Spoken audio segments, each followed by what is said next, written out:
A rainy morning makes today a WRAL weather alert day. I'll show you how long the showers stick around. Widespread rain. I'm in the WRAL storm tracker, keeping an eye on road conditions this morning. We have you covered on what you could see for your commute. School data breach. Local students and teachers' personal information have been potentially exposed after a worldwide hack. What you need to know about your child's data that could be compromised. Oh, certainly a lot that we are talking about this morning here on WRAL News as you're joining us in our 6 o'clock hour. And we are so happy that you're here with us. I'm Chris Lovingood. And I'm Renee Chu. We haven't said the words WRAL Weather Alert Day since Easter Sunday, April 5th. So, yes, it has been a while. We'll get you through what's going to be a messy morning commute. We begin with meteorologist Elizabeth Gardner and how much rain could fall and how long this will last. So, a good bit of this is something that we want, something that we need, something that's beneficial. But it is a WRAL Weather Alert Day because this kind of rain during the morning tends to create backups, and it may take you longer to get to work this morning. Widespread rain, not expecting any severe storms here, except there is a small chance for some severe weather in some of our southern counties. We'll check that out. And our southern counties is where most of the rain is right now, and currently it's fairly light. Earlier this morning it was heavier across the region, but we're seeing a little bit of a break in the action in some places. We're seeing rain in Southern Pines and Carthage, Lillington, Smithfield, Goldsboro, and a few isolated showers in our northern counties. Big picture, a low pressure system riding along a front keeps the rain going, not just this morning, but into the early part of the afternoon. Here's Futurecast for us here at 6 a.m. and you can see some light showers. Notice how it starts to fill in a little bit more between 7 and 9, and it's steady there at 11 o'clock, 12 o'clock, and into the early part of the afternoon. It is out of here, though, by the time we get to the evening commute. So it's just this morning that we'll really have to deal with it. Look at the rain on the camera lens in North Hills. Not only is it wet, but it's going to be chilly today. Right now it's 65, but that's as warm as will be for the remainder of the day. Temperatures will fall this afternoon to right around 60, so it's going to be a chilly one. This is not the only chance for rain. Our chance of rain Saturday is starting to go up a little bit, and then a good chance on Monday as well. We'll look at that weekend forecast coming up. Ken? Elizabeth, happening now in the WRAL Traffic Center, you see nothing but green showing up on our live traffic map this morning. That shows the wet road conditions in the Triangle and surrounding communities. And that's why we've dispatched the WRAL Storm Tracker, Kirsten Clark and Mark Alexic, working their way around Wake County and all of our major routes. Show us what you've been experiencing this morning.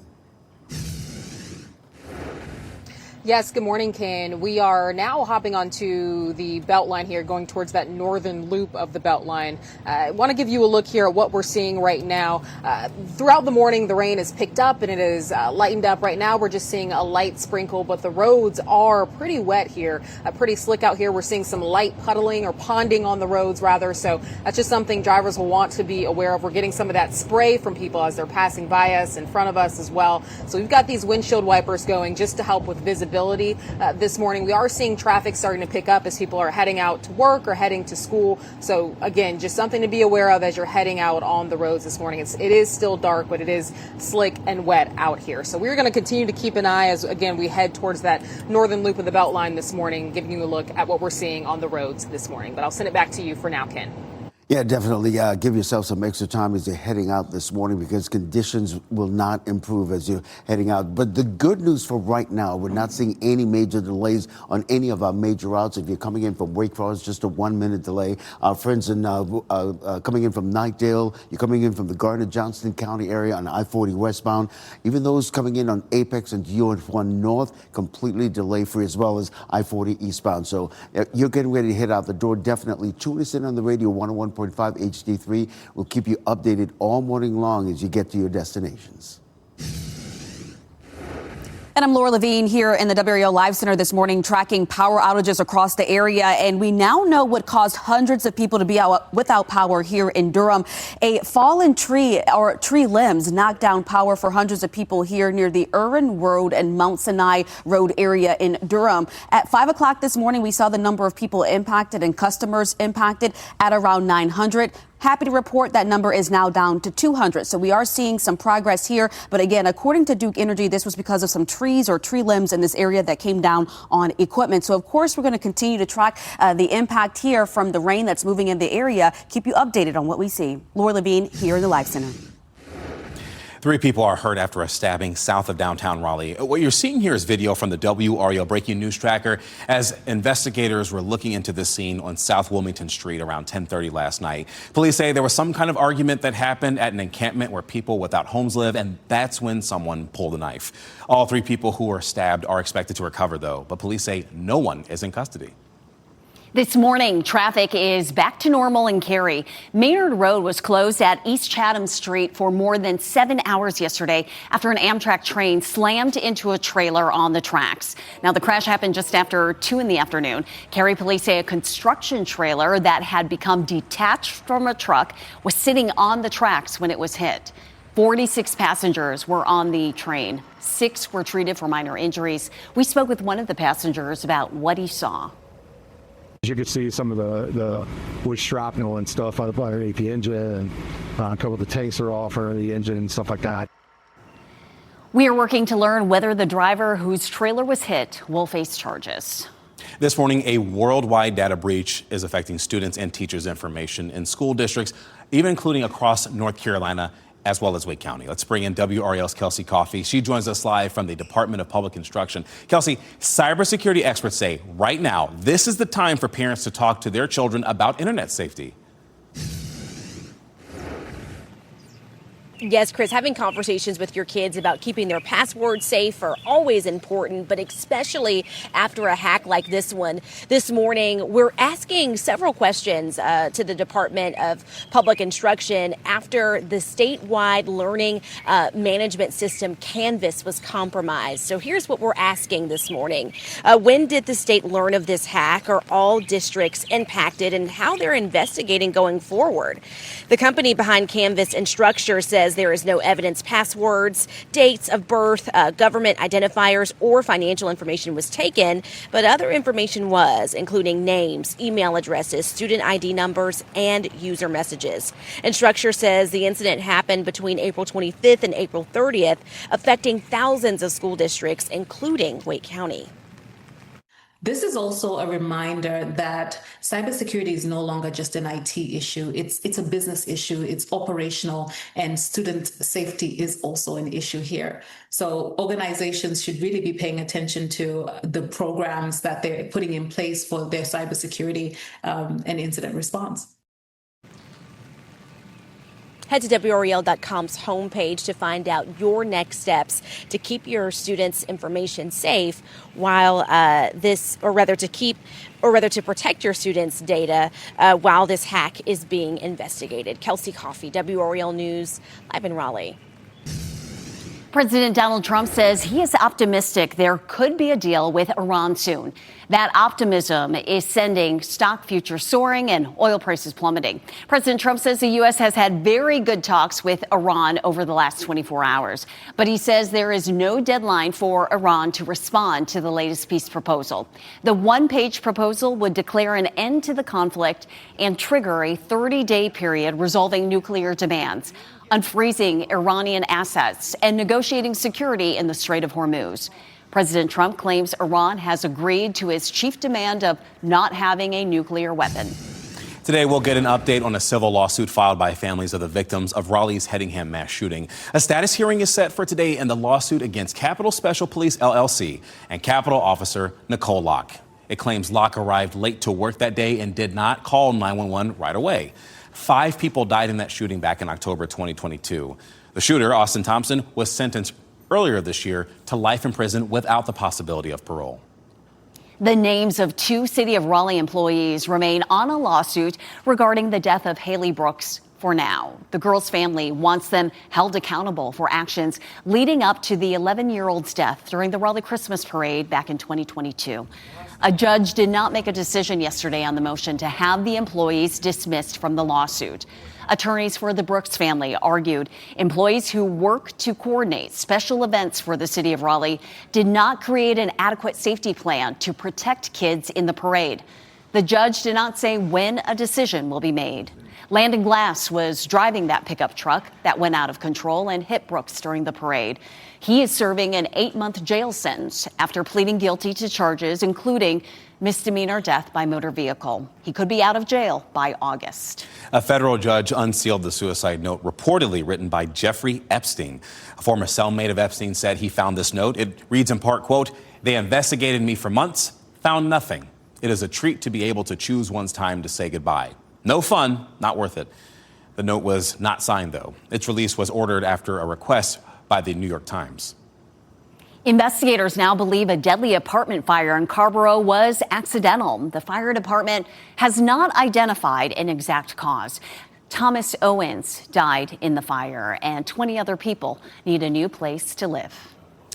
Swinging over to sports tonight, the Carolina Hurricanes are back on the ice looking to keep their undefeated start to the playoffs going. In fact, they will be in Philly for Game 3 of their series against the Flyers. The Canes are up 2-0 in their series after winning Games 1 and 2 at the Novo Center. They have won all 6 games they have played so far in the postseason, and tonight's game gets started at 8 p.m. Should be exciting.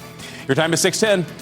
Legal but dangerous. A product marketed as a natural pain reliever, drawing concerns from local leaders. Why they say you need to be aware of the risks of kratom.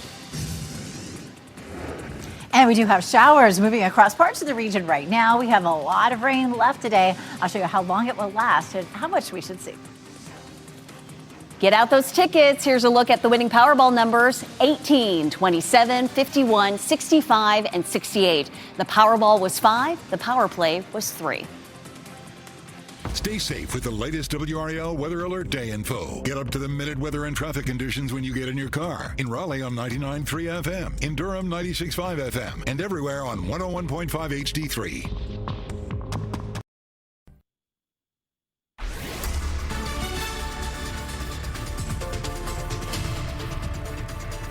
6:13, here's a live look at dual Doppler 5000 radar, and you can see the showers from the triangle area southward at this point. It's a little more scattered up in our northern counties, but there's plenty more rain coming our way. As a matter of fact, we have really good chances all the way through the beginning of the afternoon. It should be a little lighter by the evening commute. It is messy out there. As we take a look at our WRAL Garner Tower, we're looking at Crossway County. Lots of water on the camera lens, lots of low cloud cover, and it's cool too. Our temperatures are mostly in the mid-60s heading out the door. 67 Fayetteville, 66 in Wilson, 63 in Roanoke Rapids. But temperatures will actually drop this afternoon as the rain ends. Will fall to around 60 degrees, and that'll feel chilly. We have a nice break on Friday, but more rain in the forecast over the weekend. We'll walk through the timeline for that coming up. Ken? Elizabeth, traffic definitely picking up on some of our major routes, including the southern loop of the Beltline. Here's a live look at I-40 at Lake Wheeler Road. These are the westbound lanes coming toward us. We hop over to Cary. Here's a look at I-40 at Carytown Boulevard. You can see those lanes all flowing in a nice direction. So as we widen out the view, we'll give you a look at that section of I-40 this morning, completely delay-free. Of course, it connects to the Beltline. That northern loop and southern loop of the Beltline, all delay-free at this hour. You're getting ready to head into the car. Tune us in on the radio, 101.5 HD3. Ken, thank you. Concerns are growing over a common product found in smoke shops. Kratom is a leaf native to Asia. It contains 2 psychoactive ingredients. One of those ingredients has been found to be highly addictive by the FDA. The actual leaf product is not a controlled substance, nor is it approved by the federal government. But it is often marketed as a natural pain reliever. Apex Mayor Jacques Gilbert is just one of many calling for awareness. It's disturbing that we have such a dangerous synthetic opioid, is what I'll call it, what it's known for, that's really causing death and is accessible in gas stations and vape shops, and it needs to be heavily regulated or banned. Regulations to the drug have been passed around the General Assembly multiple times. They have never made it through the Senate.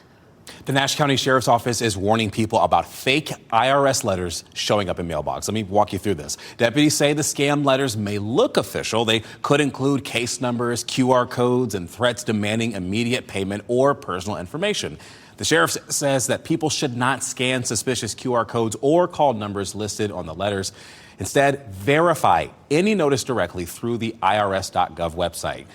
Officials say real notices from the IRS will appear in a person's official online IRS account. So we do have an update to the drought monitor this morning, and many factors determine each drought category. Let's go ahead and bring in meteorologist Grant Skinner. He's been watching closely in the WRAL Severe Weather Center. Grant, our area lake levels can give us a better idea of how our drought conditions look. That's right. A few weeks ago, I mentioned there are so many factors that go into what determines the drought conditions that we're seeing across the area. One of those being the amount of precipitation that we've got, which we haven't seen a whole lot of that. Stream flow as well. Also reservoir levels. So I want to focus on the reservoir levels, what we're seeing across our area, and how that is going to kind of determine our drought conditions. Look at Jordan Lake, Falls Lake, and Carr Lake. All the levels are in a deficit right now, especially Falls Lake, about 4 inches below what they're typically seeing at Falls Lake. So we need a significant amount of rain to really help that out. That all depends on the location of rainfall, the rain intensity that we see, the amount of rain runoff as well, and the amount of water that's already in the lake. And so with all these factors considered, it's really dependent on the specific rain event that we have to see if that, again, overall rain will help to increase our rainfall level. So we need, again, a lot of rain to help us out. The extreme drought expanded to more of our northern spots. We have an exceptional drought east of Charlotte, and we've only seen about a quarter of the amount of rain that we have typically seen in the past 30 days. So, Elizabeth, we need a lot of rain, and we're hoping that this will help us out along with more rain over the next week. Every little bit counts, certainly. And we've had a little bit of a wetter pattern. We've had some showers roll through in the last couple of weeks. We have more rain in our forecast for the weekend and into a couple of days next week as well. So that's good. But this morning, the rain, of course, makes for some messy conditions. We have periods of rain in our forecast, so just watch out for, some road spray. And Ken will be walking you through areas that you may want to avoid that have accidents or backups this morning. We do have showers from Raleigh to Sanford to Fayetteville to Goldsboro, but it's begun to taper off a little bit in our north and western counties right now. Some rain, this little band of some heavier rain just north of Chapel Hill and Durham, but it's fairly light around Wake County, a little steadier down to the south, Fayetteville, Dunn, Clinton, and Goldsboro. And from Clinton to Fayetteville to just southeastern Wayne County, we have a small chance of severe storms later on today. I'll show you that risk in just a second. It's been good to see some of the rain overnight, and even though some of it's tapering off, know that we've already had a good bit overnight. So almost a half an inch in Fayetteville, almost an inch here in parts of Moore County, looking at Sanford at an inch already. So that's great news. About half an inch in Raleigh, and in a band that's near Oxford, a little over half an inch in Goldsboro. So we've had some good rain already, and we have plenty more to come. Nearly stationary front sits over us, and this low will ride along it, and that will continue to generate enough energy for some showers as we head through the afternoon. So this is 7 a.m. It looks a little quieter, but by 9, we have another big wave that comes through. That lasts through lunchtime and into early afternoon, and then after that, it tapers off. By the time we get to the evening commute, it should be a good bit drier. Maybe not completely dry, but not as heavy as it is now. A small chance for severe storms from, say, Clinton southward, Fayetteville southward, and Goldsboro south and east. Very small chance of our viewing area seeing any severe storms. Saturday and Sunday, even Monday, more chances for rain. Now, this is a bumped up chance for rain on Saturday. A couple days ago, Saturday was looking pretty dry, but we're going to have a quick system that rolls through Saturday with some rain mainly around the middle of the day, and then a bit of a break Saturday night and for a good bit of Sunday. But another system comes through later on Sunday. This is 5 a.m. on Sunday. We're nice and quiet. High pressure kind of builds in, but then during the afternoon and evening on Sunday, we'll have the chance of some showers, but mainly that happens on Monday. Anywhere from an inch to 2 inches of rain possible from both of those systems, but of course we still need a whole lot of rain to get out of our drought. So we're looking at our temperatures being cool this afternoon. We're going to see temperatures dropping to around 60. It's warmer on Mother's Day, but cooler into next week. Ken?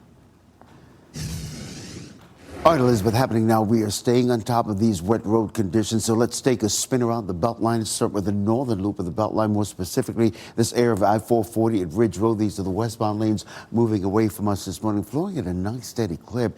Similarly, that southern loop of the Beltline, I-40 Lake Wheeler Road, those are the westbound lanes moving away from us this morning. Definitely traffic has picked up quite a bit, but no delays that we're seeing right now. So as we look at the sensors, anywhere you're going on I-40 westbound, whether you're coming in from Garner, Johnston County, that southern loop of the Beltline, you're navigating it through Wade Avenue, all delay free at this hour. You're getting ready to head into the car, though. Tune us in on the radio, 101.5 HD3. Speeding crackdown. The newest technology effort lawmakers are hoping will encourage good driving habits. Who will be required to have the device and for how long? And here's a look at your winning NC Education Lottery numbers right here on your screen.